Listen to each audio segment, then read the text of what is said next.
The moment I stepped through the front door of my parents' Charleston estate with Lily's hand tucked in mine, I felt the air change. Christmas lights glowed along the banister, soft carols played from hidden speakers, and the scent of cinnamon and pine should have made the house feel warm.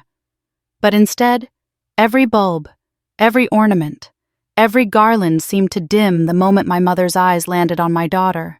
Her expression hardened, tight mouth, calculating gaze, like she'd been waiting for us just to confirm she still disapproved. Lily pressed closer to me, her small fingers curling into my coat sleeve. Conversations around the foyer drifted into silence as relatives turned to look. Some pretended they hadn't seen us. Others offered polite nods that didn't reach their eyes. Not one person moved to greet Lily. My mother's lips curled slightly, the kind of smile she used when performing for an audience.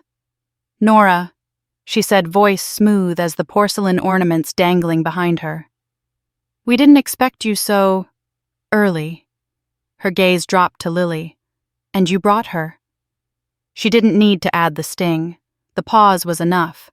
But before I could respond, a voice rose from across the room. "She looks just like her." Every head turned. Aunt Margaret stood near the fireplace, hands gripping the back of an antique chair, eyes locked on Lily as if she'd seen a ghost. Her voice was fragile, but certain. "Just like Evelyn." The room tensed all at once like she'd spoken a forbidden name. My chest tightened. Evelyn, my grandmother, had been the only person who ever made me feel like I still belonged here. And for the first time in years, I saw something flicker through my father's eyes when he heard her name. Not grief. Something closer to fear. I swallowed, squeezed Lily's hand, and stepped fully into the house that had never felt more foreign. My mother recovered quickly, smoothing a hand over her perfectly styled hair as if she could iron out the tension. "Come in," she said. "We're just sitting down to dinner." Her tone carried the implication, behave. As if I ever caused scenes at these gatherings. As if simply existing wasn't enough for them to resent me. We followed her into the dining room where the long mahogany table gleamed under crystal chandeliers. My father stood at the head, carving a roast, nodding greetings stiffly. "Cole." My brother barely glanced up, his jaw flexing the way it did when something disrupted his sense of order. His wife Harper attempted a smile, but her eyes darted nervously toward Cole before she looked away. A pair of empty seats awaited Lily and me, not beside family, but at the far end, isolated near the sideboard. A subtle message, clear as a spoken insult. Lily hesitated, her shoulders drawn inward. "It's okay," I whispered, brushing a hand over her hair. "Sit with me." The clinking of silverware resumed, but the normal chatter felt off. Too curated. Too careful.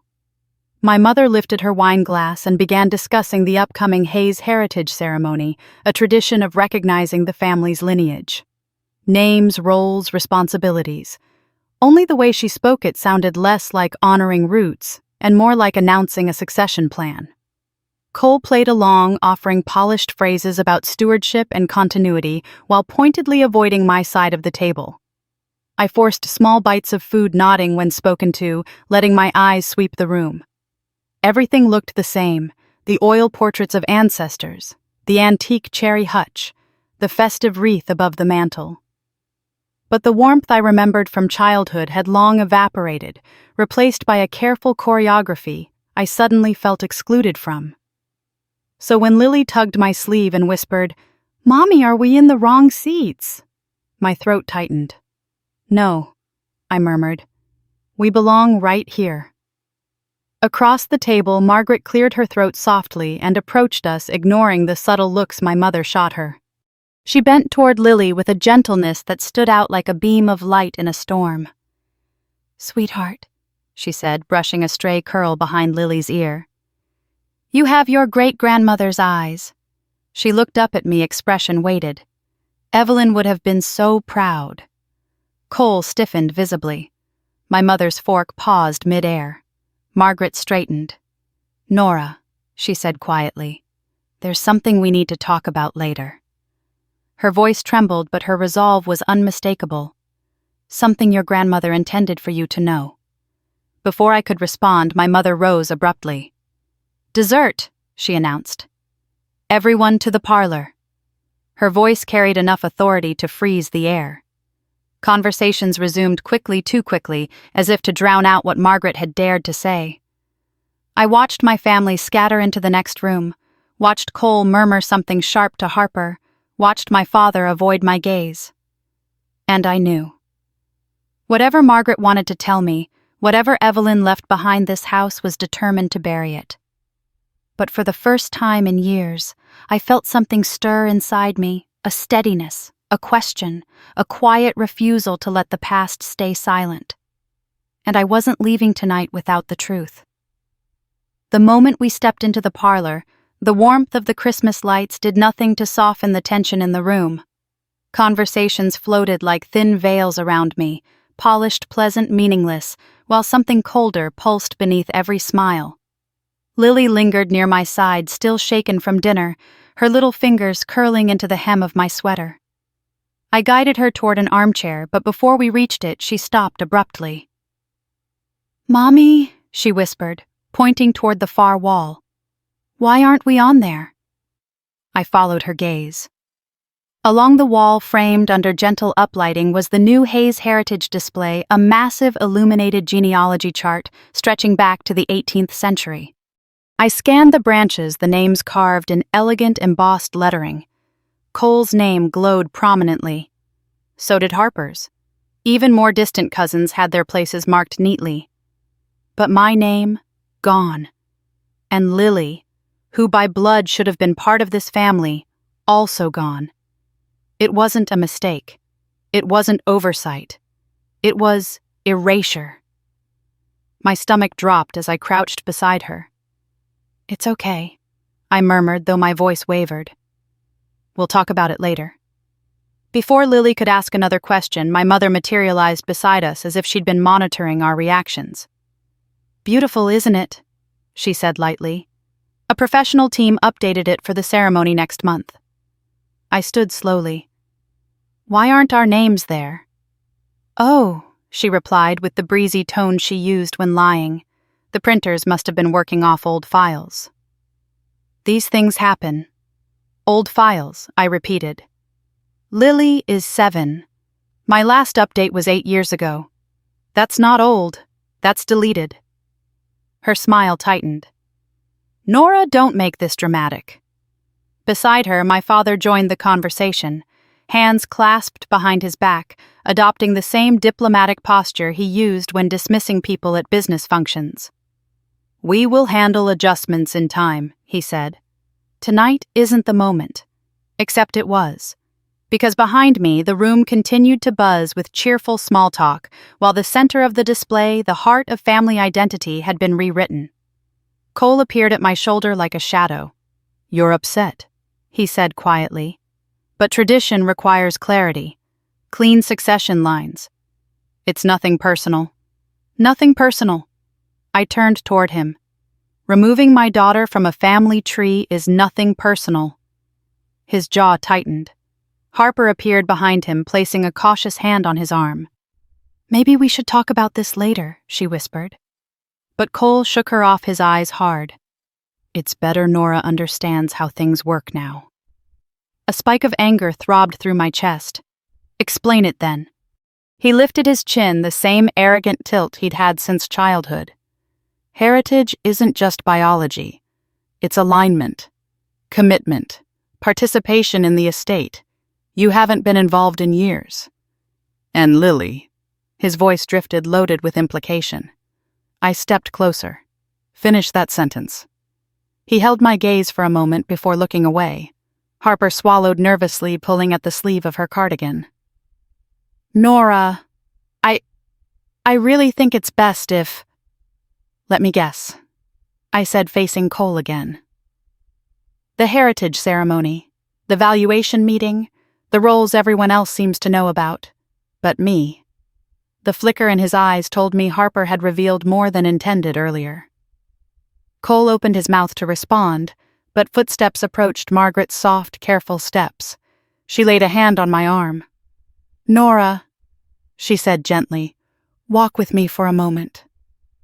Reluctantly, I followed her to the corner of the room near an old writing desk decorated with evergreen garlands. She kept her voice low. "Your grandmother never approved of this." Her gaze swept toward the genealogy wall. "She fought for you, for your place, for Lily's." She hesitated. "Your mother and brother. They've been pushing for this change for years." I swallowed hard. Why Margaret's eyes flickered with something between fear and sorrow. Because Evelyn had other plans for the estate, plans your parents didn't support. Before she could elaborate, Harper stumbled toward us, nearly knocking into the table. Her apology was frantic, excessive, and her eyes flashed toward Cole. She was afraid. Of him or of what he might do if he saw her talking to us. Margaret exhaled slowly. "Be careful what you say in front of her," she whispered once Harper retreated. "She's not cruel, but she's under pressure. They all are." I leaned against the desk to steady myself, and that's when I noticed the frame beside my hand. A picture of my grandmother Evelyn taken shortly before her health declined. Something was tucked behind the frame, barely visible. A corner of aged paper folded. My pulse quickened. When Margaret turned to glance over her shoulder, I subtly slid the paper free and folded it into my palm. Then I lifted Lily into my arms, needing to feel her warmth, needing something stable.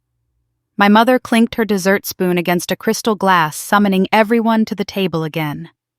Her voice rang with authority, leaving no room for dissent.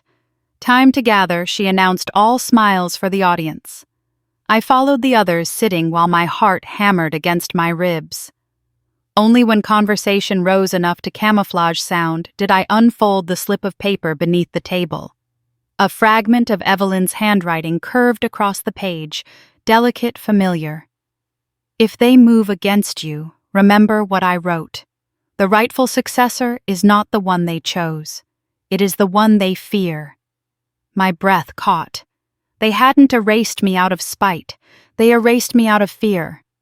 I folded the paper back into my hand, holding it tightly as dessert plates clattered and laughter rose around me. Somewhere behind those polished smiles, behind those curated conversations, my family was hiding something. And for the first time, I understood exactly what was at stake. They weren't just rewriting history. They were rewriting the future. And they weren't finished yet. I slipped onto the side porch under the pretense of taking a phone call, shutting the door softly behind me before anyone could follow. The cold air hit my cheeks sharp enough to steady the panic rising in my chest. I unfolded the torn slip of paper again, smoothing its edges with trembling fingers. Evelyn's handwriting curled across the page, fragile ink, deliberate strokes. The rightful successor. The one they tried to silence. The words blurred for a moment as my breath fogged the air. I pressed the paper closer to my chest, absorbing the weight of it. My grandmother had been trying to warn me. Not gently, not abstractly, explicitly. And now I understood why this family had spent years pretending I didn't exist. Someone didn't want me inheriting anything. Someone didn't want me knowing anything. Behind me, laughter spilled through the dining room windows. Thin artificial fraying at the edges. Every polite sound inside that house felt like a lie. I stepped back in, tucking the letter safely into my pocket. The parlor buzzed again with curated warmth, but the moment I crossed the threshold, the air shifted. My entrance interrupted the fragile threads of conversation. Eyes flicked toward me, then darted away. Cole stood near the bar cart with a glass of bourbon in hand. His expression tightened the moment he saw me, the muscle in his jaw twitching.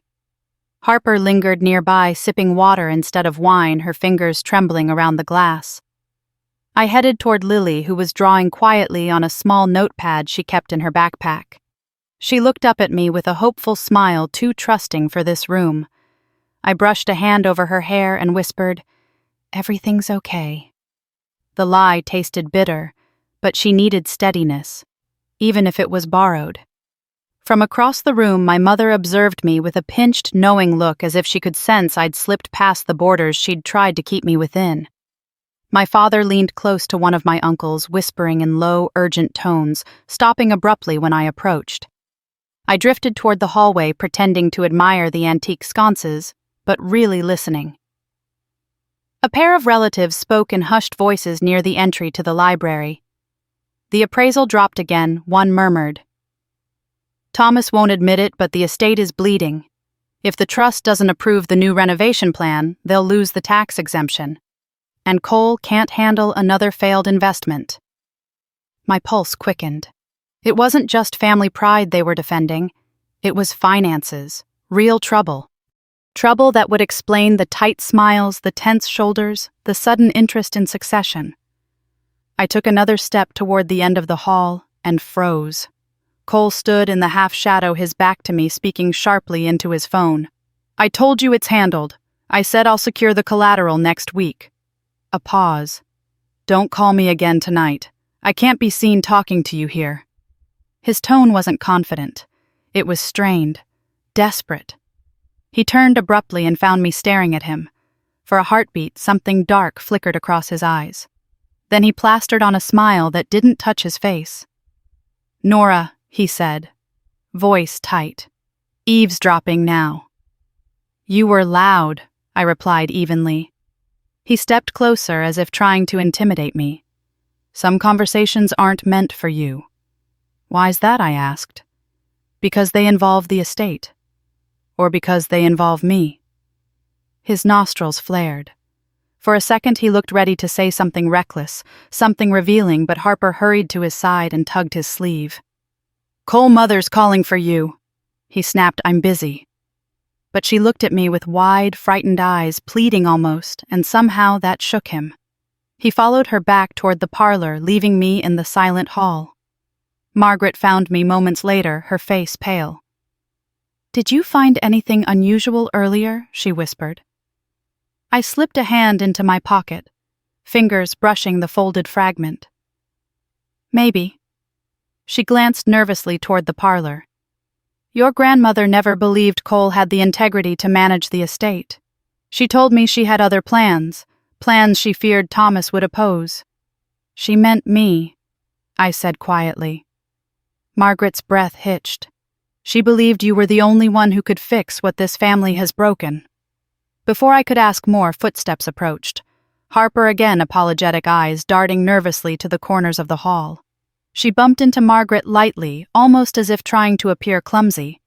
Margaret hid the slip of paper instinctively. "Sorry," Harper whispered before retreating quickly. But her gaze lingered on me.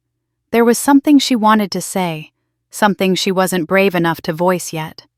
Margaret waited until Harper disappeared, then leaned closer. "Whatever Evelyn left for you, they've already tried to destroy it." "How do you know?" I asked. She hesitated, then said, "Because I saw the original letter before it was torn." There were 2 pages. My heart thudded. What happened to the other one? Margaret looked away. Last I saw it, it was in Thomas's study. Then it disappeared. A flash of understanding struck me. The missing page. The genealogy wall. The erasure. Cole's panic. My mother's tight smile. They weren't random signs. They were pieces of a structure deliberately built to push me out, to hide something, to prepare for something. When I returned to the parlor, the room felt different, charged electric. People laughed too loudly. Drinks clinked with false cheer. And yet I felt the undercurrent, the way eyes followed me with unease. I pulled Lily onto my lap and pressed a kiss to her temple. She nestled into me, unaware of the storm gathering around us. Then I unfolded the torn page once more, reading the line that refused to stop echoing. "The rightful successor is not the one they chose. It is the one they fear." Fear, I realized, was stronger than disdain, stronger than disappointment. And someone in this house was terrified of what I was about to uncover. I held Lily tighter. I held the letter closer. And I promised myself this night would not end the way they expected. Not anymore. The storm outside seemed to thicken as the night continued, frost clinging to the windows in pale webs. Inside, the house was too warm, too bright, too carefully curated for the performance my family insisted on sustaining. But beneath the laughter and clinking glasses, something pulsed, an undercurrent of tension, so sharp I could almost taste it. I kept Lily close as we followed the others toward the den for the annual Heritage Toast, a tradition my father hosted every Christmas Eve. Normally it was stiff and ceremonial, but tonight the atmosphere felt different, thicker, charged. My father stood near the fireplace, one hand gripping a heavy crystal glass, the other tucked behind his back as though shielding something. My mother hovered beside him, her smile stretched thin. "Family," he announced, lifting his glass. "Thank you for gathering tonight. This year marks an important step in securing the Hayes legacy." Around us, relatives offered polite applause. Cole stood tall at my father's right shoulders, squared with rehearsed pride. Harper lingered behind him, her expression unreadable, her fingers twisting nervously along the hem of her blouse. My father continued, "As the estate undergoes evaluation for the upcoming renovations, it is imperative that we present a unified front, a cohesive line of succession." The words hit me like a cold wind. Succession. My heartbeat drummed in my ears. This wasn't just a toast. It was positioning. My mother stepped forward, placing a hand on my father's arm. "Tonight," she said, "we want to formally acknowledge those who have carried the Hayes standard with dedication and commitment." The room's focus shifted toward Cole, inevitable planned. A few relatives even stepped closer, sensing an announcement. My muscles tensed. Lily reached for my hand, sensing the shift. But then something unexpected happened. A flicker of light from the hallway. A shadow. Then footsteps, unsteady, hesitant. All eyes turned as Aunt Margaret appeared in the doorway, pale and shaking slightly. She clutched a thin stack of papers to her chest. "Before any declarations are made," she said softly, "there's something everyone should see." My mother stiffened. "Margaret, this isn't the time." "It's exactly the time," Margaret replied, voice trembling but resolute. "Especially if we're discussing legacy." She moved toward the center of the room, the papers quivering in her hands. I couldn't stay silent anymore. My father's tone sharpened. "Margaret, stop." "No," she whispered. Evelyn didn't want secrecy. She wanted truth. And if Nora doesn't hear it now, she may never get the chance. A hush fell so complete it felt like the house itself was listening. She looked directly at me. "Your grandmother wrote more than one letter, Nora, and she didn't intend for you to receive only a scrap of it." My breath caught. The torn page in my pocket seemed to burn against my skin. Margaret unfolded the top sheet, thin yellowed edges frayed. The handwriting unmistakably Evelyn's. This, she said, was hidden in her cedar chest. "I found it after the funeral, but when I showed it to your father, he told me it was not helpful," and locked it away. My father snapped, "Enough," but Margaret pressed on. Evelyn wrote that the estate's true heir would not be determined by tradition, but by intention, by who understood the values she built her life on. And she named Nora. Gasps rippled through the room. My mother's voice sliced through the silence. "This is ridiculous. A fantasy." But Margaret shook her head. She specified it. Nora was to inherit controlling interest in Hayes Landing, the very property you've been preparing for development. Cole stepped forward, face flushing. "That land belongs to the family. It's always gone to the eldest son." Margaret's voice softened. Evelyn never believed legacy should be bound by gender or birth order. She believed it should be bound by character. Something in the room shifted. Slowly, uneasily. My father lunged toward Margaret, not with violence, but with desperate intention, reaching for the papers. But she stepped back. "Don't," she whispered. "Don't make this uglier than it already is." Harper, trembling, let out a quiet sob. Cole shot her a glare so sharp she recoiled. Then, from behind me, Lily tugged my sleeve. "Mommy," she whispered, her voice small but steady, "is great-grandma talking to us?" My throat tightened. In a way, yes. The room had fallen into fractured pieces, some staring at Margaret in disbelief, others exchanging whispers that sliced across the air like blades. Finally, my father straightened his expression, cold, controlled. Even if this letter were real, it holds no legal standing. Succession follows the trust, and the trust has been adjusted, unanimously. Margaret's face drained. Adjusted. You promised. My mother interjected, voice smooth and cutting. Things change. Nora chose another life. She removed herself from the estate. We all know that. I never removed myself, I said quietly. I was pushed out. A ripple of shock spread through the room. My father's jaw tightened. You left. You abandoned your responsibilities. My responsibilities. I stepped closer. Or your expectations. Silence again, thick and heated. Margaret clutched the papers to her chest, eyes glistening. Evelyn tried to protect you, Nora.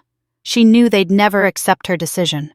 She tried to leave you breadcrumbs, but someone made sure most of her words never reached you. I steadied myself, breath slow and controlled, and now Margaret whispered, I fear they're planning something far worse. A chill ran up my spine. What do you mean? I asked. But before she could answer, the lights flickered once, twice, then steadied. My father's voice rose again, forced and commanding. Enough of this chaos. We will continue the toast. But no one moved. No one lifted a glass. The ceremony was broken. The illusion cracked. And for the first time, the family looked at me not with disdain, but with uncertainty. Fear. Because they realized something I had only just begun to understand myself. Evelyn hadn't chosen me as an afterthought. She had chosen me as a threat.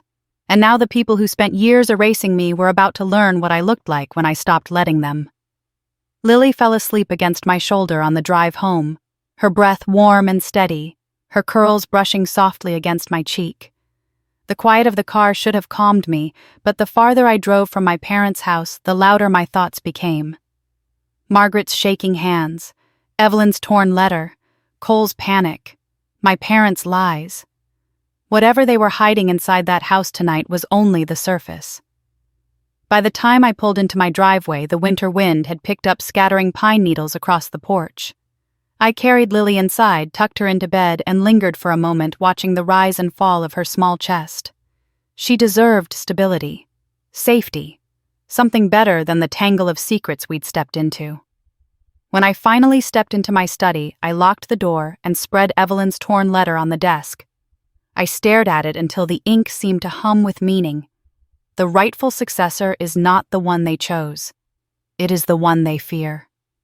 As I traced the letters, memories of my grandmother surfaced, her warm laugh, the way she used to hold my face in her hands and whisper that strength didn't always roar.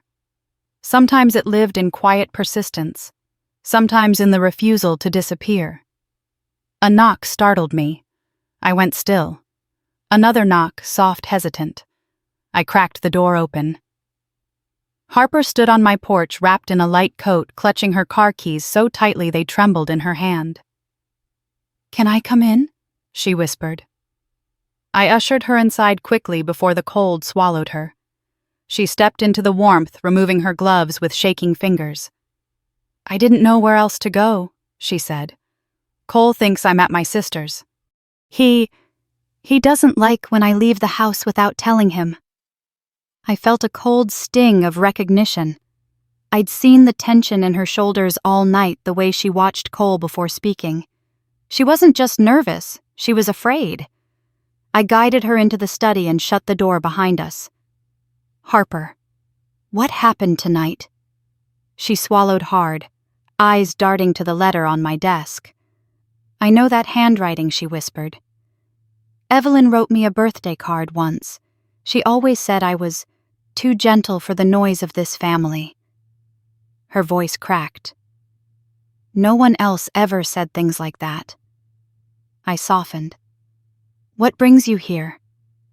She hesitated, twisting her gloves between her palms. They didn't erase you because you left Nora. They erased you because you were the only one Evelyn trusted, and because Cole... She stopped. Because Cole what? Her gaze flicked toward the door as if expecting him to appear. He's been meeting with investors behind Thomas's back. Investors who expect repayment soon. He used your grandmother's land, Hayes Landing, as collateral without permission. My blood ran cold. He forged documents. Her silence answered for her, and my parents knew I asked slowly. Harper nodded. But they're pretending it's part of a long-term plan. If the land falls into the wrong hands, the entire estate collapses. Tears blurred her eyes. And so does your inheritance. I exhaled shakily, gripping the back of a chair. Why come to me? Because you're the one Cole fears most, she whispered. If Evelyn truly left instructions for you, he's terrified you'll find them. She reached into her purse and pulled out a small velvet pouch. My pulse quickened. What is that? I found it in Thomas's desk a week ago, she said. I didn't understand what it meant until tonight. She loosened the drawstring and tipped the contents into her palm. A single ornate key, old brass, engraved with the initials E.H. My breath hitched. Where does it go? I don't know, Harper said, but Cole does. Because when he realized it was missing, he tore the house apart looking for it. My skin prickled with cold dread. Harper's voice trembled, and he said something to Thomas, something that scared me. She paused, gathering courage. He said, If Nora finds what this opens, everything we built falls apart. I sank into a chair, the weight of Evelyn's letter and the key pressing down on me. Harper stepped closer. Nora, he'll do anything to protect himself. Anything. Her meaning was clear. The fear in her eyes wasn't just for herself. It was for Lily and me. I closed my hand over the key, its cold metal biting into my palm. Thank you for bringing this, I said softly. You didn't have to. She gave a brittle laugh. You don't owe them anything, Nora. But if you don't fight, no one will stop them. Before leaving, she gripped my hand. Be careful, she whispered. Cole isn't just desperate. He's angry. After she drove away, I returned to the study, locking the door once more. The letter lay open. The key glinted beside it. Evelyn had left breadcrumbs. My family had buried them. And now those secrets were rising back to the surface. I tucked the key into the inside pocket of my coat right over my heart. Whatever Hayes Landing held, whatever my grandmother wanted me to find, they had tried desperately to keep from me, which meant I needed to uncover it. Before they destroyed it. Before they destroyed me. And I knew exactly where I would start in the morning. With the one place they never expected me to return. Hayes Landing. The gravel crunched beneath my boots as I stepped onto the grounds of Hayes Landing the next morning. Frost clung to the dormant grass, catching the pale winter sunlight in sharp crystals. For a moment I simply stood there, breathing in the cold, letting the air burn through the anxious fog that had followed me all night. The estate looked different than I remembered. Larger somehow. More hollow. Once this place had been alive with bonfires, laughter. Evelyn's warm voice guiding me through the gardens. Now it felt like a mausoleum for secrets my family had buried long before I knew they existed. Lily stayed with a trusted neighbor, someone far removed from my family's sphere of influence. I wasn't taking risks today. I walked toward the main house, each step stirring memories I'd long tried to forget. Evelyn slipping notes into my coat pocket, whispering, "Someday you'll need truth more than comfort." I never understood what she meant until now. The ornate brass key in my coat pressed against my chest with every breath. The real reason I had come. Inside, the air was stale. The housekeeper hadn't been by in days. Or maybe my father had dismissed her. No one was supposed to know about the estate's financial troubles. Each room I passed was coated in stillness, as if time had paused out of respect for Evelyn's absence. I moved slowly, checking drawers, cabinets, even loose floorboards, searching for something, anything that the key might open. Nothing. until I entered the west wing. The hallway was darker here, colder. My footsteps echoed off the paneled walls. At the end of the corridor stood a heavy oak door I didn't recognize, thicker than the others, reinforced by metal bands. My pulse kicked up. I reached for the handle. Locked. My hand went instinctively to the key. It slid into the lock with unnerving ease. A soft click. The door creaked inward. I stepped into a dim archive room, shelves stacked with boxes, old ledgers, photographs, legal binders, and bound manuscripts labeled with Evelyn's handwriting. Dust coated everything, but one corner stood out. A wooden writing desk, its surface polished and dust-free as though recently disturbed, and above it a portrait of Evelyn, younger eyes, fierce and knowing. Beside the desk lay a locked chest, small and iron-bound. My breath caught. The initials engraved into the metal matched the key. E.H. The key fit the chest perfectly. Inside I found 3 items. A sealed envelope addressed to me in Evelyn's looping script, a leather-bound notebook with torn edges, and a manila folder labeled Trust Amendment Confidential. Notarized. My hands shook as I opened the envelope first. My dearest Nora, if you are reading this, they have tried to take from you what is rightfully yours. Do not trust the trustees, they answer to your father. But the true power of the estate lies outside their hands. Look to the notebook. Look to Landing Point. And above all, protect your daughter. They will not stop with you. Landing Point. The cliffside overlook I used to visit with her. The place she said held the oldest truth of this land. I opened the notebook next. It was filled with Evelyn's private thoughts, her recordings of family disputes, warnings about Thomas and my mother, and notes about Cole's early behavior. She had seen danger in him long before any of us. But one passage froze my breath entirely. Thomas forged documents once before. He did it to strip my sister of her inheritance decades ago. He will do it again to Nora if given the chance. I have secured evidence he cannot destroy. It is hidden where the haze line began. Landing Point, beneath the stone. My knees weakened. The folder was next.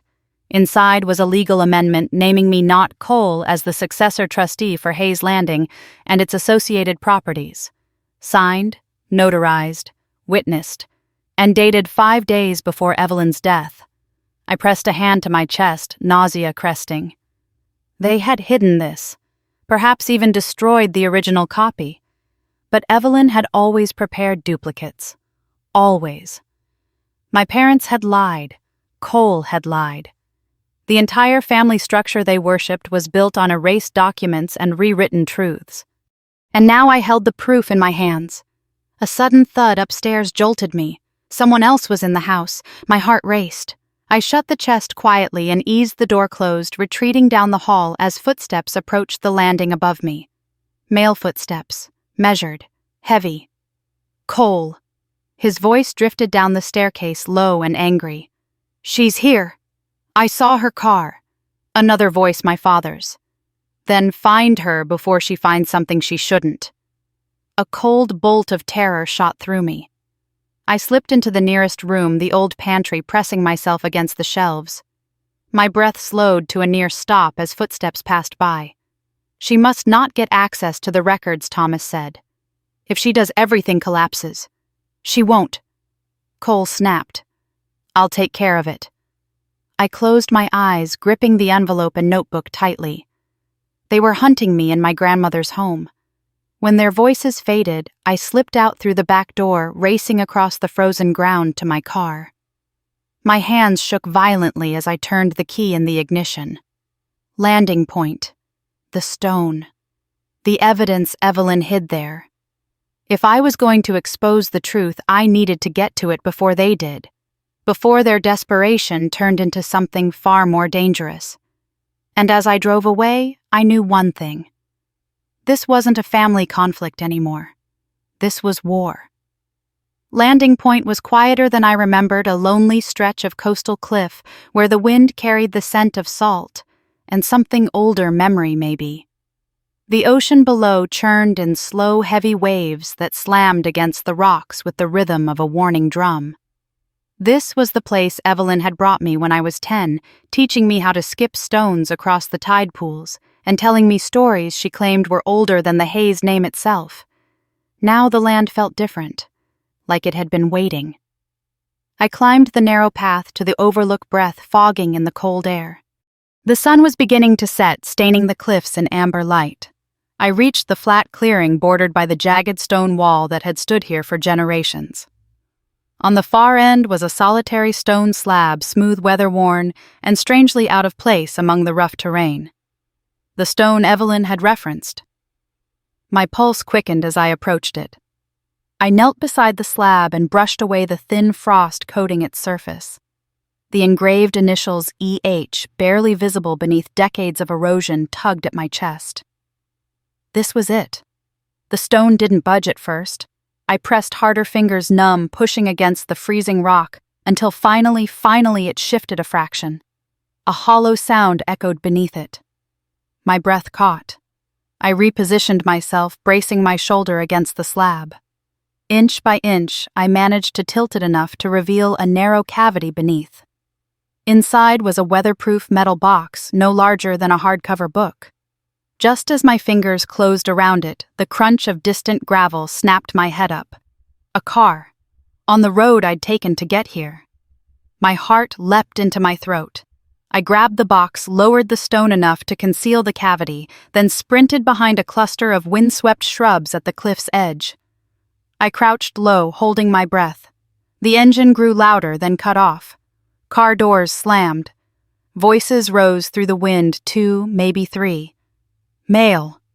Cole's voice carried first. Spread out. She couldn't have gotten far. My stomach clenched. He'd followed me here, and he hadn't come alone. Carefully, silently, I eased open the metal box. Inside was a thin stack of documents wrapped in oilcloth. My trembling fingers untied the knots, revealing a second notarized amendment naming me full successor trustee with immediate authority. Financial statements showing massive withdrawals Cole had hidden. Signed affidavits from Evelyn's attorney detailing her concerns about Thomas and Cole's pattern of coercion. And an audio cassette tape labeled in thick black marker, "If they try to take this from her, play me." My breath hitched. Footsteps approached the clearing. I stuffed everything back into the box, then slipped it into the deep inner pocket of my coat. Keeping low, I moved along the outer edge of the shrubs toward the drop-off where the cliff curved inward. A narrow ledge hugged the rock face, a path only someone who'd grown up exploring this place would know. I followed it quickly, boots scraping against stone, praying the wind masked the sound. Voices drifted closer. "She knows something," Cole barked. Margaret must have told her. Even if she did, the second man said my father nothing she found can threaten us if we handle this now. Handle this. Now. Their meaning was unmistakable. I moved faster, muscles burning, gripping the rock to stay balanced on the narrow path. At the far end, the ledge widened into a small plateau shielded by boulders. Safe enough to catch my breath. I crouched, chest heaving. Their footsteps reached the slab now. I could hear Cole scowling. "It's been moved. You're imagining things," Thomas said, curt and dismissive. No. Someone was here. My entire body went still. Then something unexpected happened. Harper's voice floated across the wind, soft, wavering. "Cole, please, let's go home. This isn't safe." Cole's response was sharp. "You shouldn't have come. I'm pregnant." Silence slammed the cliff. Even the waves seemed to pause. What Thomas's voice cut through the air. Harper exhaled shakily. "I haven't told anyone. I found out yesterday. Please, Cole, let's leave." My stomach twisted. Fear, sympathy, and dread collided all at once. Harper was trapped between loyalty and terror, carrying a child Cole would raise inside the same toxic architecture my grandmother had tried to dismantle. Cole's voice dropped cold and taut. This is exactly why I need the succession secured. For our future child. Thomas murmured in agreement. Then Cole spoke words that chilled me deeper than the wind ever could. And if Nora threatens that future, she's expendable. The world narrowed. I pressed a hand over my mouth, fighting the urge to cry out. My pulse hammered in my skull. From her distance, Harper's voice trembled. Cole, stop. You're scaring me. Good, he snapped. Because you don't understand what's at stake. You're talking about your sister, she whispered. No, he replied. I'm talking about an obstacle. I felt something inside me harden into steel. I waited until their voices drifted away. Cole's footsteps stomping toward another trail, Thomas muttering orders. Harper's quiet sobs lingered behind them. As soon as the wind covered my movement, I slipped away from the ledge and scrambled down the side path into the trees below. My hands were shaking, breath uneven, but my grip on the metal box stayed firm. I had the evidence, and now I understood the danger. As I reached the safety of the trees, I whispered to myself, more vow than thought. You wanted an heir, Cole. My breath steadied. You've got one. And I wasn't going to be silent anymore. I didn't stop driving until the familiar outline of the Charleston skyline rose in the distance. The metal box lay on the passenger seat, wrapped in my coat, as if shielding it might shield everything I loved. Every mile between me and landing point dulled the cold in my bones, but it couldn't quiet the echo of Cole's voice. She's expendable. When I finally pulled into my driveway, I forced my hands to stop shaking long enough to lock the doors twice.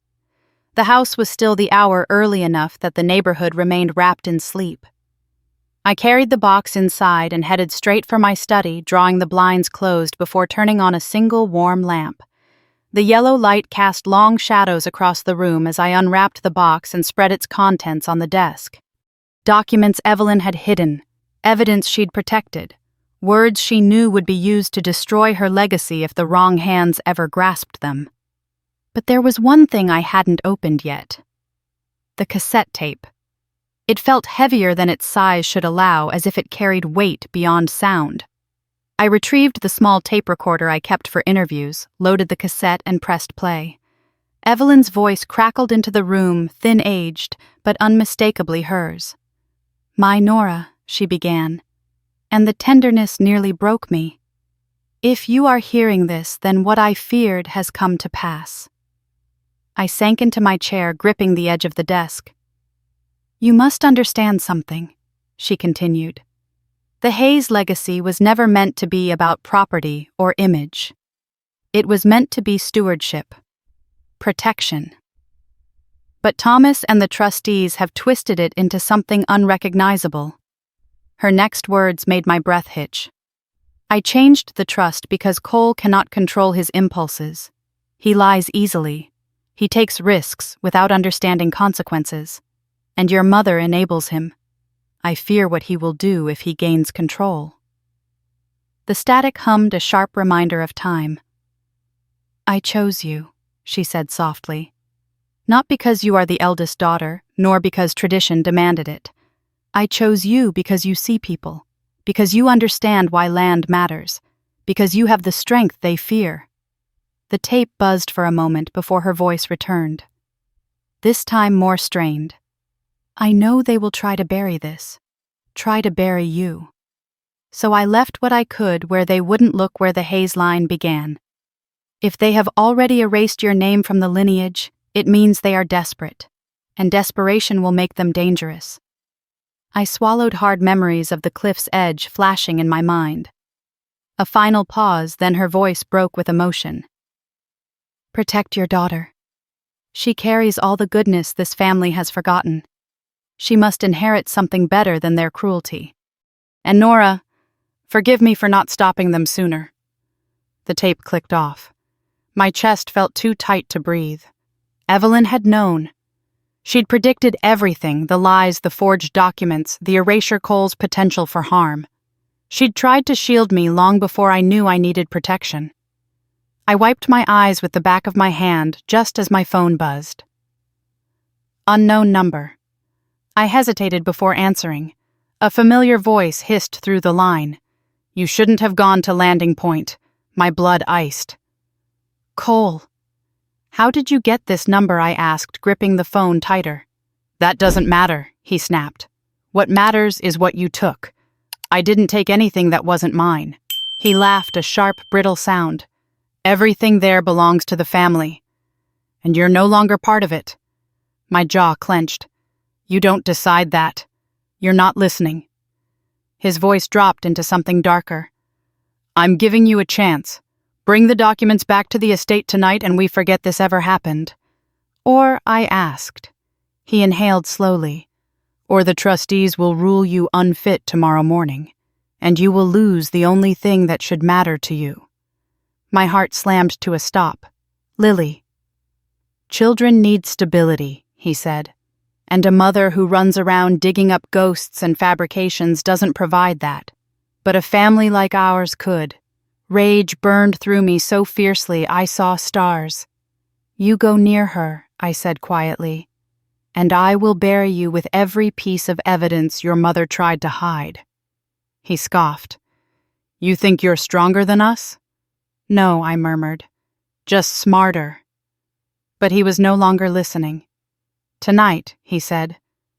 "Or tomorrow won't be pleasant." The line went dead. I stood there for a moment, letting the silence swallow the tremor in my breath. The threat was real. Cole had crossed a line he couldn't retreat from, and now I knew exactly what he wanted. Control, and a clean path to secure it. But he underestimated me. A soft sound drifted from the doorway. I whipped around. Harper stood there, pale as moonlight arms wrapped around herself. "How long have you been here?" I asked. "Long enough," she whispered. "Cole doesn't know I followed him last night." She stepped inside and shut the door behind her.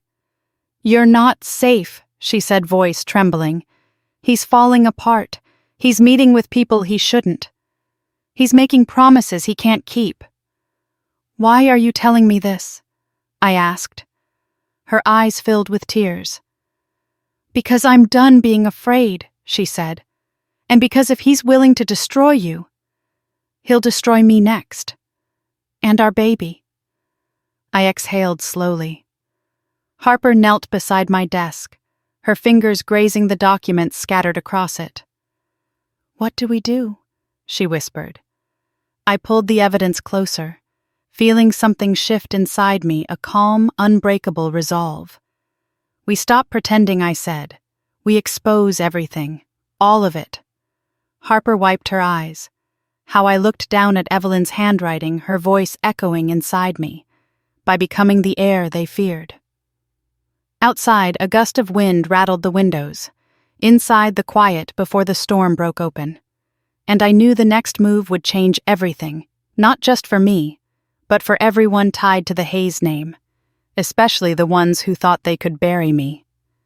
Harper sat across from me at the kitchen table, her trembling hands wrapped around a mug she wasn't drinking. Dawn light filtered through the blinds, slicing the room into patterns of gold and shadow. The house was quiet, too quiet, as if holding its breath for whatever came next. "We need help," she whispered. "Someone who can protect you. Protect us." I nodded. "There's one person who might." I reached for my phone and dialed a number I'd kept memorized for years, a number I swore I'd never use again. A number that belonged to my grandmother's former attorney, a man she trusted deeply. He answered on the second ring. "Nora, Mr. Aldridge," I said, voice steady despite the knot in my chest. "We need to meet. Today. It's about Evelyn's trust." A long pause followed. I wondered when this call would come. Within an hour, he arrived at my house, older, slower, leaning on a cane, but with sharp eyes that missed nothing. Harper straightened in her seat as he entered the kitchen. "Show me," he said without greeting.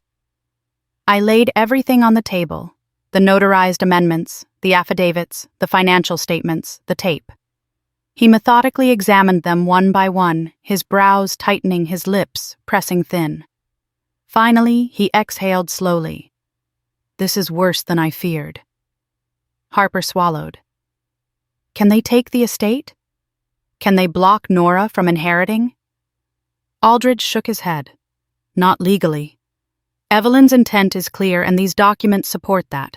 What your father and brother have done, attempted fraud, coercion, concealed amendments, is criminal. Harper flinched at that word. I leaned forward. What happens if the trustees meet tomorrow? They'll try to finalize control under Cole, he said. Unless we intervene. Intervene? How, I asked. You appear at the meeting, Aldridge said. With everything you've shown me, you assert your legal right as successor trustee, and you expose their misconduct before they can silence you. Harper whispered. Cole won't let her walk in there. Aldridge's gaze hardened. Then she doesn't go alone. He reached into his briefcase and slid a document across the table. What is this, I asked. An injunction request, he said. It halts all trustee actions for 72 hours, giving us time to present evidence to a judge. But Nora, it requires your signature, and once filed, there is no turning back. It declares open war. I sat back, letting the weight of his words settle over me. Open war. As if it hadn't already begun. I signed without hesitation. Harper let out a shaky breath. Aldridge stood. I'll file this immediately. But Nora, be careful. When people like Thomas and Cole realize they're losing control, they become unpredictable. He left through the back door, weaving his way down the icy steps. The moment he disappeared, Harper's phone buzzed. She stared at the screen, face draining of color. It's Cole, she whispered. Voice message. She tapped play. Cole's voice filled the room, cold-controlled, terrifying. I know where Nora is. I know what she took. And if she still has it by tonight, I promise you I will make sure she never sets foot near this family again. Harper's fingers tightened around the phone. He's spiraling. I opened the drawer beside me, pulled out my spare house key, and pressed it into her trembling hand. You stay here until you're ready to leave him. You're safe. He won't touch you. Her eyes filled. I don't deserve this kindness. You deserve safety, I said. And so does your baby. She nodded, wiping tears away. Just then, my phone buzzed another unknown number. I hesitated, then answered. Hello. A soft voice spoke from the other end. Nora. It's Margaret. Relief washed over me. Are you okay? No, she said quietly. And you're not either. I overheard Thomas and Cole this morning. They know you found something at Landing Point. I felt Harper stiffen beside me. Margaret continued. They're meeting tonight. A closed-door session. They want to push the trustees to sign emergency authority over to Cole. They know you have the legal amendments. They know they're cornered. I closed my eyes for a moment. How much time do we have? Not much, Margaret whispered. They're leaving the house soon. And Nora, be careful. Cole isn't thinking clearly. And Thomas is furious. Before I could respond, a loud rap sounded at my front door. Harper jolted upright. Margaret sucked in a sharp breath. Nora, is that them? I peeked through the blinds. A black SUV idled at the curb. 2 men stepped out. Not Cole. Not Thomas. Strangers. Nora, Margaret whispered. Who is it? I pulled back from the window. I don't know.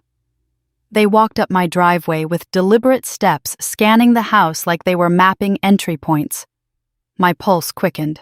Harper grabbed my arm. We can't stay here. She was right.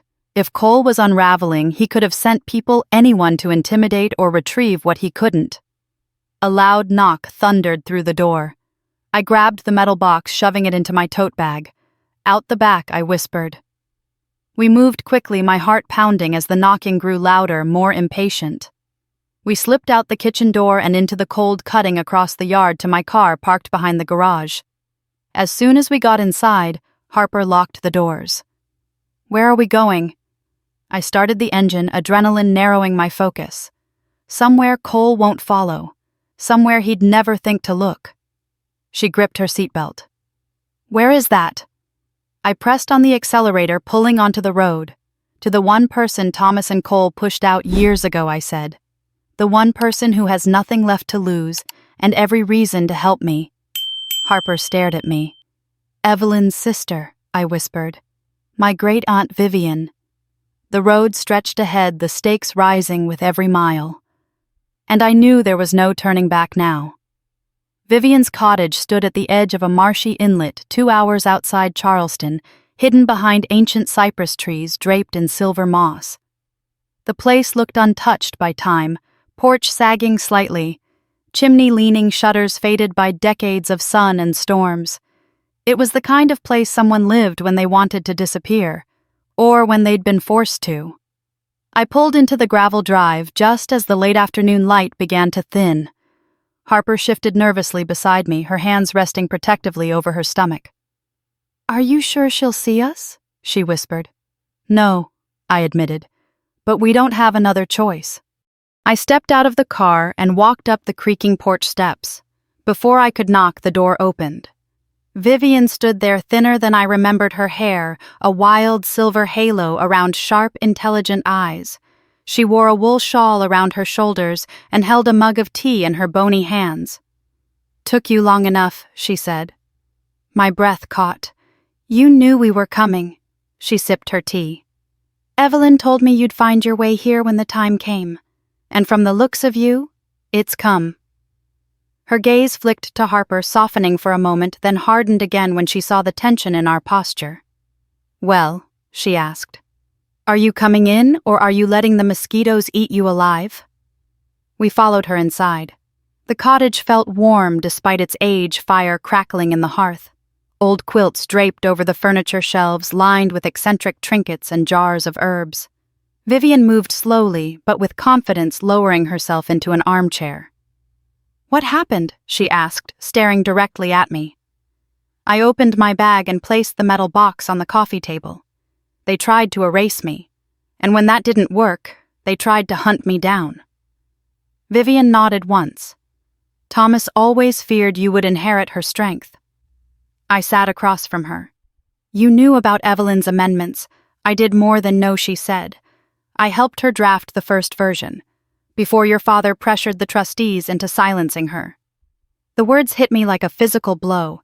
He coerced them, threatened to cut them out of business contracts, pushed leverage he didn't rightfully own. Yes, he's been building that fragile kingdom for years. Vivian's eyes narrowed. But he made one mistake. He underestimated your grandmother's ability to hide things in plain sight. Harper leaned forward. Is Cole involved in all that? Vivian gave a short, bitter laugh. Cole is his father's son, hungry for power he never earned, desperate for respect he never deserved. She turned her eyes back to me. Show me what you found.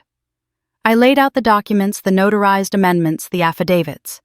Vivian examined each page slowly, her expression tightening with each passing second. When she reached the financial summaries, she froze. Oh my God, what is it? I asked. Her finger tapped a line item. This isn't just mismanagement. They used estate funds to cover Cole's investment debts. Hundreds of thousands funneled through shell accounts. Can we prove it? Harper asked. Vivian nodded grimly. With these documents, yes. She leaned back in her chair, firelight casting long shadows across her face. You have enough evidence to take down the trustees Thomas and Cole. But that means they have nothing left to lose. She met my gaze.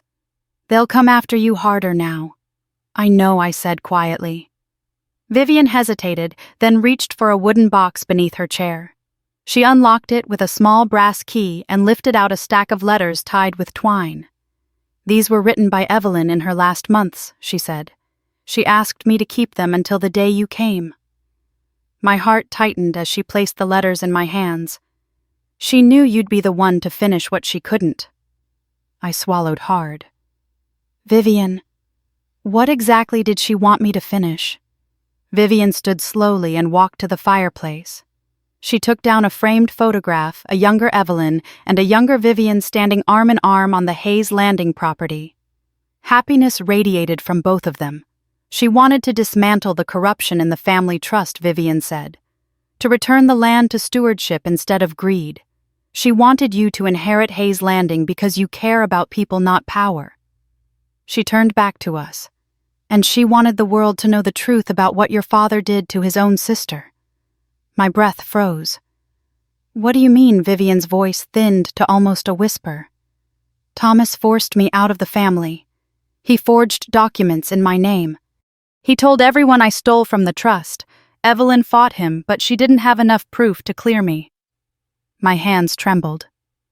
That's why she hid those amendments, to break the cycle. Yes, Vivian said. She wanted you to finish the fight she couldn't win. Harper wiped her eyes. Then we can expose them. We can go to the authorities. Vivian shook her head. Not yet. If you go in half prepared, they'll bury you. She looked at me with a seriousness that prickled the back of my neck. Tomorrow night's trustee meeting is your battleground. Evelyn's documents will cripple them. But you'll need more. What more? I asked. A witness, she said. Someone who knows their patterns. Someone they cannot discredit. Harper's eyes widened. You mean me? Vivian nodded. You know Cole's dealings. You've seen his temper. And you're carrying his child. That makes his motives clear. Harper looked down at her hands, fear warring with a new flickering strength. If it keeps him from hurting anyone else? I'll testify. I squeezed her arm gently. You won't do it alone. Vivian stepped closer and placed a soft, wrinkled hand on my cheek. Your grandmother chose wisely, she whispered. You were never meant to be silent in this family. Before I could respond, headlights flashed outside, bright beams slicing across the curtains. All three of us froze. Vivian parted the fabric just an inch. Her face drained of color. It's them, she whispered. My pulse thundered. The battle Evelyn warned me about had found us. And it wasn't waiting for the trustee meeting to begin. Headlights flooded Vivian's front yard, slicing through the darkness like a blade. The engine idled, slow, heavy, deliberate. Harper's hand flew to her mouth. Vivian reached over and pinched the lamp off, plunging the cottage into shadow. Stay quiet, she whispered. Another car pulled up behind the first. Doors slammed. Male voices drifted through the humid night, close too close. I recognized one instantly. Cole. My pulse spiked, but Vivian was already moving. She guided us down a narrow hall toward the back of the cottage, her steps soundless despite the creaking floorboards. They won't come in guns blazing, she murmured. Cole prefers intimidation. But Thomas, he's unpredictable when cornered. She opened a closet door that looked too small to hide anyone, but behind the hanging coats was a narrow passageway. She motioned for us to slip through. In the Prohibition days, this hid liquor, she whispered. Tonight, it hides truth. We stepped inside. Vivian closed the panel behind us with just enough of a crack to hear through. A second later, A pounding on the front door rattled the cottage. Nora Cole shouted, "We know you're in there." Harper flinched. I squeezed her hand. Vivian's fingers tightened around the small flashlight she held. He sounds like his grandfather, she whispered. That man always believed property was worth more than people. Thomas's voice boomed next, cold, commanding. Vivian, open the door. When she didn't respond, wood splintered. The front door burst inward. Vivian held up a hand, urging silence. Boot steps echoed across the living room. Cole snarled, "Search everywhere." "She's got the documents." A third voice joined them, one I didn't recognize. What if the woman's not alone? She's with Harper. Thomas said, "I told you that girl was trouble. She's been feeding Nora information." Harper's breath shook, tears sliding down her cheek. Cole exhaled sharply. "We'll deal with that later. Right now I want the trust amendments." Furniture scraped, cabinets opened, drawers slammed. Vivian leaned close to my ear. "If they find us, go through the crawl space behind us. It leads under the house and out through the marsh. Live mud will slow them." "Vivian, what about you?" I whispered. She smiled softly. I survived their father. I can survive 2 frightened boys. Before I could argue, the footsteps moved down the hall toward us. A shadow passed across the thin crack of light. Then a hand ripped open the closet door, but the panel hid us completely. Cole growled, "Empty." Thomas muttered, "Keep looking." She couldn't have gotten far. Their footsteps retreated, but the tension didn't ease. Vivian motioned for us to crouch. The space was tight, the air stale, but we stayed silent, listening as the men tore through bookshelves, kicked open cupboards, knocked over furniture. Glass shattered. Thomas's voice rose harsh with frustration. Vivian always protected Evelyn's legacy. She must know where the documents are. Cole cursed under his breath. She won't tell us. She hates us. Then make her talk, Thomas snapped. Vivian stiffened. I grabbed her hand instinctively. No, I mouthed. But Thomas's footsteps were already heading back toward the closet. Vivian leaned close. They think I'm alone. They won't look behind the panel if I stop them in the hall.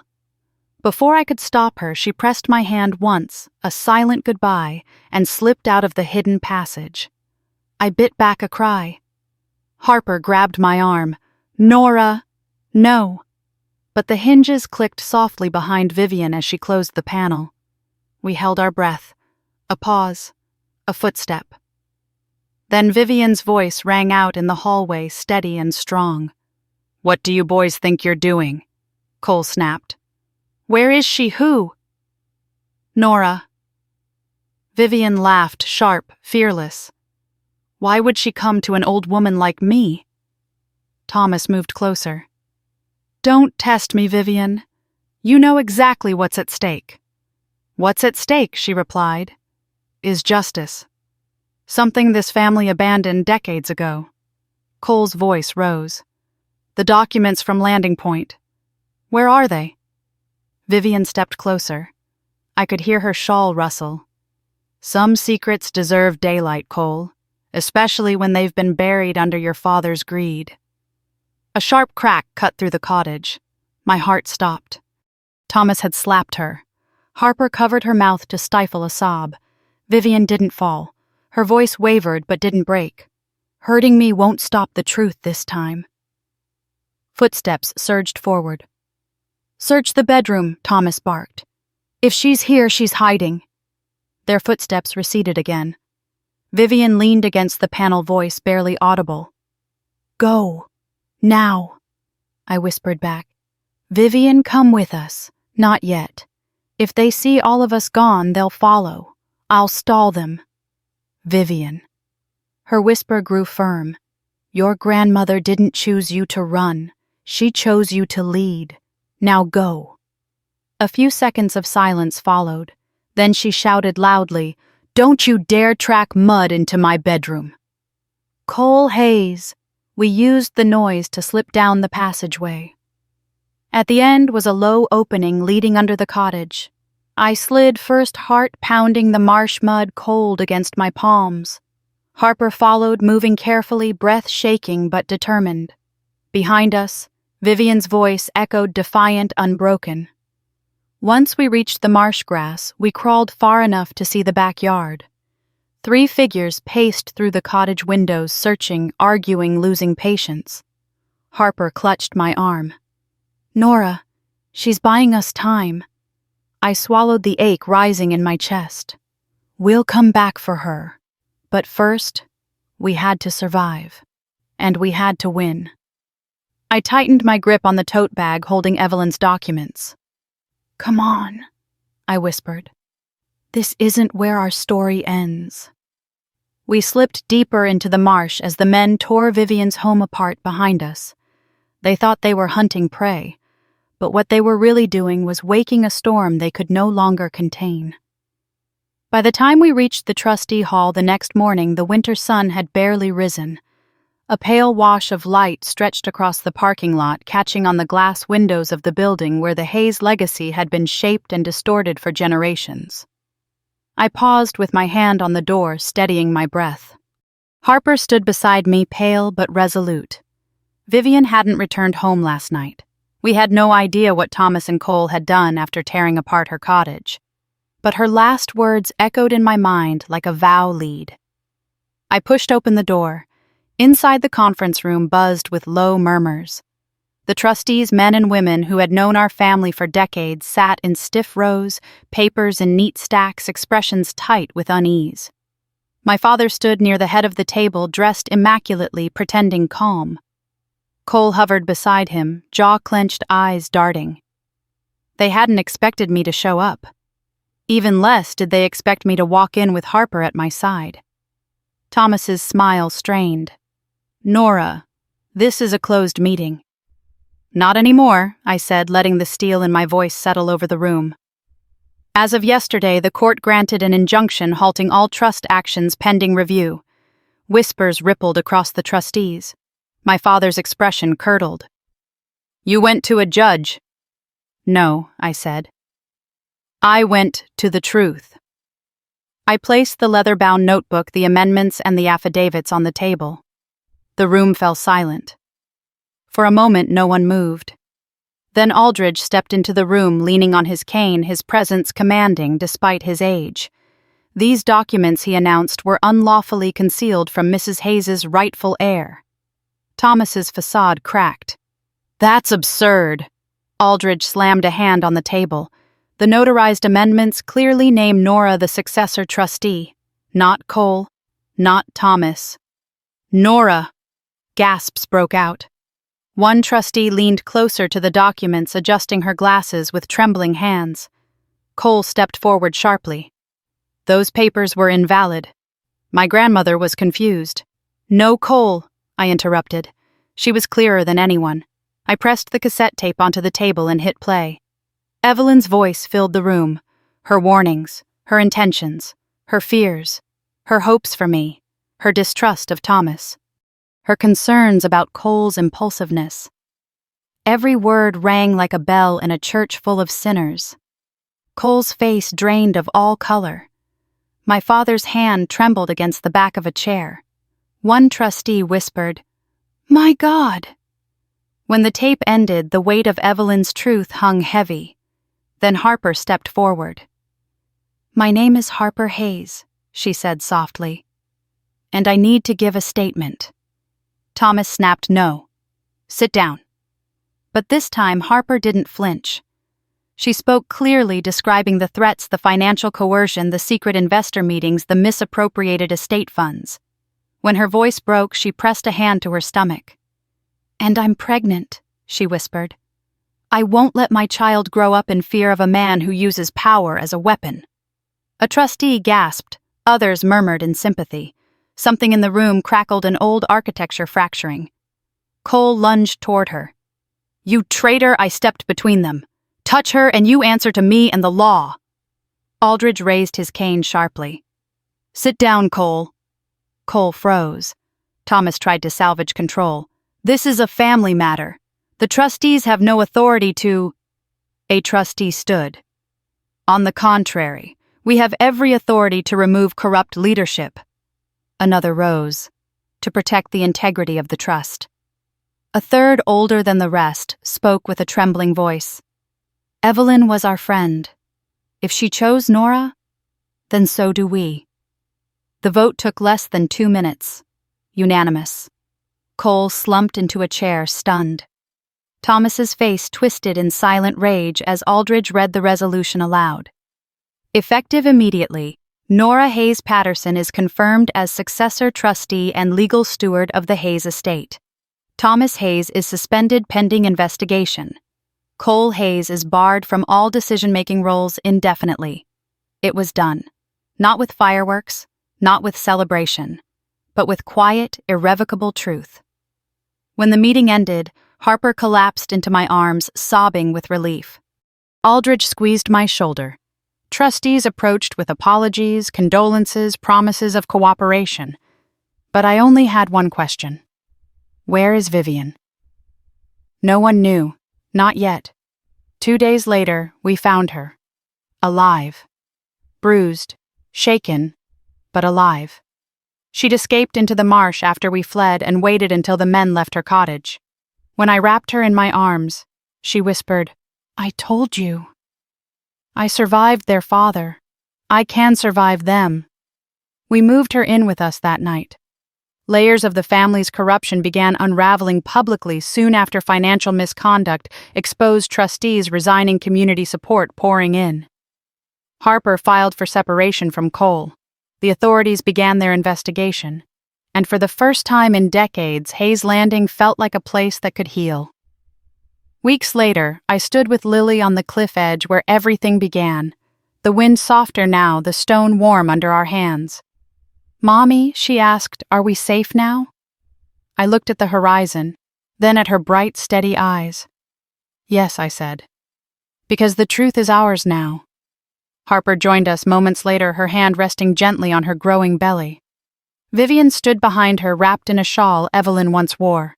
3 generations of women who refused to be erased. We rebuilt the trust properly this time. We restored the land's purpose, honoring the stewardship Evelyn believed in. And we created scholarship programs, community gardens, historical protections, all the things she once dreamed of. Some evenings after Lily went to bed, I'd replay the last line of Evelyn's tape. "You were always meant to lead my Nora." I finally believed her. And if you've stayed with me through this journey, through every secret, every betrayal, every moment of reckoning, then you understand why I had to tell this story. If you want more stories of justice, resilience, and the quiet revolutions that begin inside ordinary families, stay with me. Like the video, comment your thoughts, and subscribe so you don't miss what comes next. Sometimes the truth doesn't just set you free. It rebuilds everything they tried to break.